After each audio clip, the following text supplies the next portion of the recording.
Le Seigneur soit avec vous. Évangile de Jésus-Christ selon saint Matthieu.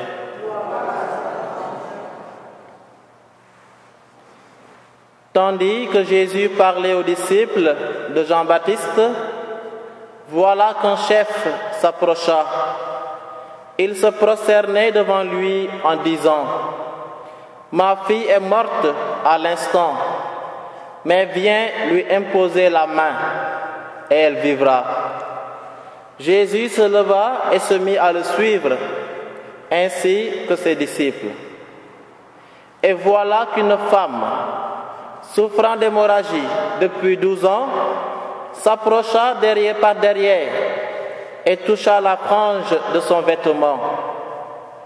Car elle se disait en elle-même: « Si je parviens seulement à toucher son vêtement, je serai sauvée. » Jésus se retourna, la vit et lui dit: « Confiance, ma fille, ta foi t'a sauvée. » Et la femme fut sauvée à l'heure même.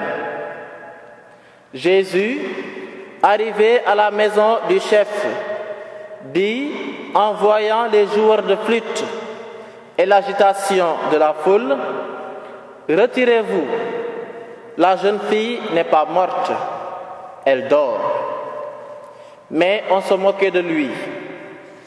Quand il eut mis la foule dehors, il entra et saisit la main de la jeune fille qui se leva. Et la nouvelle se répandit dans tout ce pays. Acclamons la parole de Dieu. Louange à toi, Seigneur Jésus.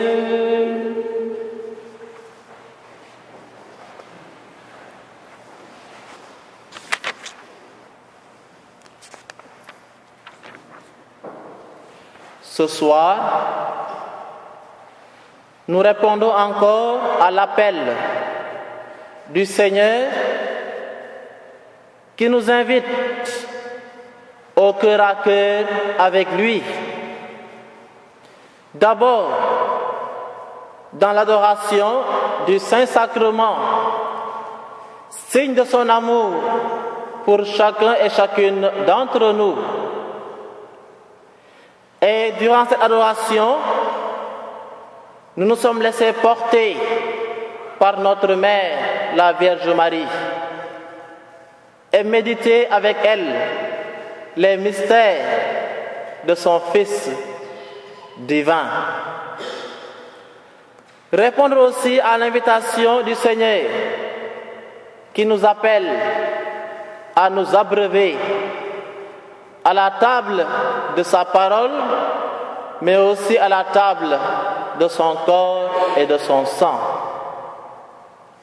Qu'est-ce que cette parole nous dit aujourd'hui?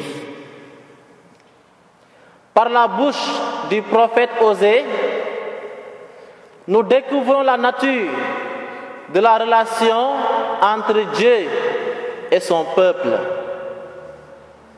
Cette relation est décrite comme une histoire d'amour entre Yahvé et Israël. Le prophète Osée reprend les termes du Seigneur qui dit: « Tu m'appelleras mon époux et non plus mon maître. Tu seras ma fiancée et ce sera pour toujours.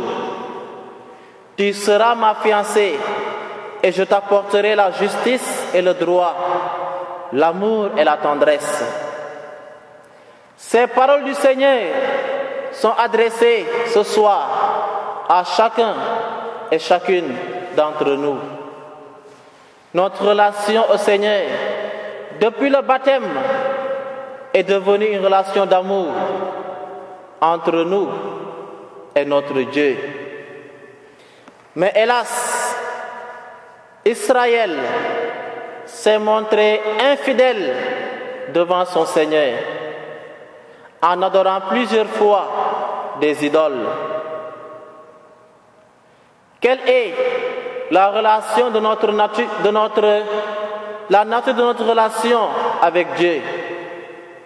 Une question que chacun doit pouvoir se poser ce soir. Quelle est la nature de ma relation avec Dieu?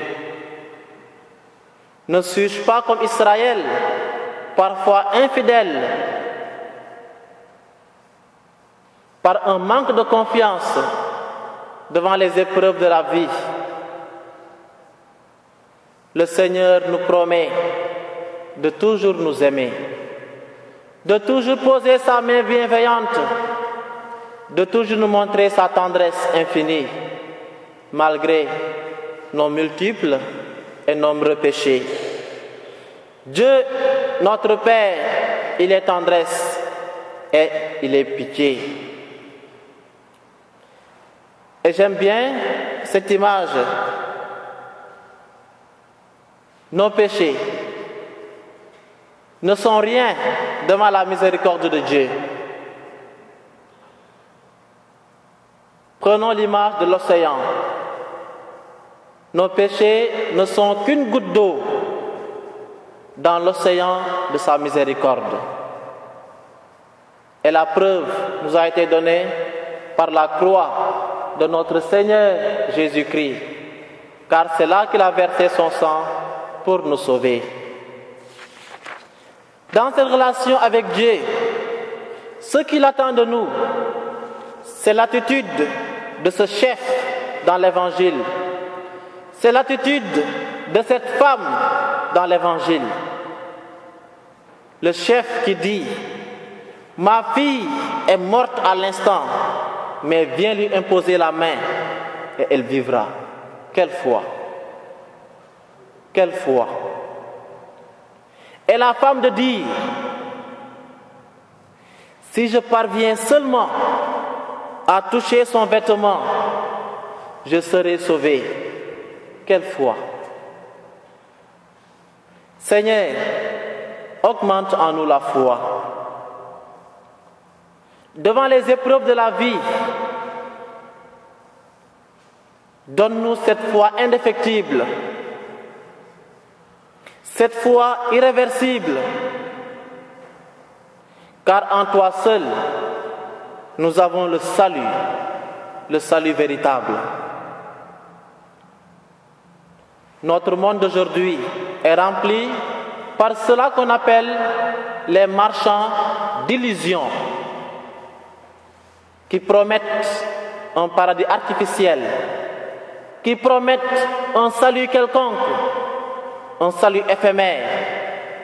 Mais en Jésus-Christ et en lui seul se trouve la vie et la vraie lumière. Que la flamme d'amour du cœur immaculé de Marie inonde nos cœurs des grâces de son divin Fils par la table eucharistique que nous allons célébrer. Qu'il en soit ainsi pour chacune et pour chacun, maintenant et pour les siècles des siècles. Amen.